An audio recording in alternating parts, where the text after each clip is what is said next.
been making a gate, and it's precision driven. It's amazing. Yeah. So he's built all the channels in here, Yeah. in here, Yes, in here. I need a screw. You need to screw as well. Yes.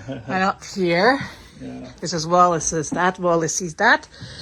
And he's been using this big device here to make the channels so that the wood actually sits into the post. So it's probably the most size-driven gate we've got. So thank you very much.